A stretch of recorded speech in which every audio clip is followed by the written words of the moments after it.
Greater హైదరాబాద్లో chicken వ్యర్థాల mafia గుట్టు రట్టయింది. సైబరాబాద్లో పోలీసులు, వెటర్నరీ అధికారులు సంయుక్తంగా సోదాలు నిర్వహించారు. 100 టన్నుల వ్యర్థాలను గుర్తించారు. చేపల చెరువు యజమానులకు చికెన్ వ్యర్థాలను విక్రయిస్తున్న ముఠాను పట్టుకున్నారు. చికెన్ వ్యర్థాలతోటి పెరిగే చేపలు తింటే క్యాన్సర్ బారిన పడే అవకాశం ఉందని అధికారులు హెచ్చరించారు.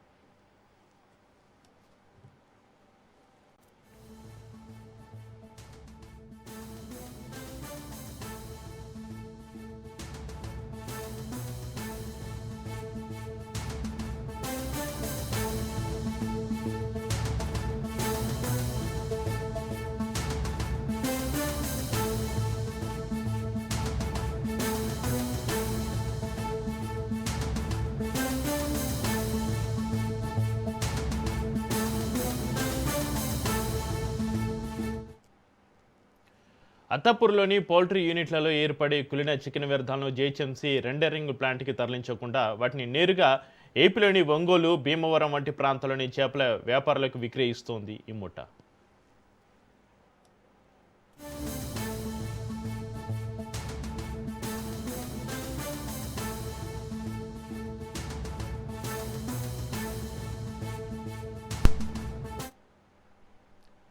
అత్తాపూర్, మియాపూర్, అమీన్పూర్, కుక్కట్పల్లి, జీడిమెట్ల, చింతల్లో రెండరింగ్ ప్లాంట్లకు వెళ్లాల్సిన చికెన్ వ్యర్థాలను పొరుగు రాష్ట్రాలకు తరలిస్తున్నారు కేటిగాళ్లు. గతంలో కేసులు నమోదైనా కూడా చికెన్ మాఫియా పట్టించుకోవడం లేదు.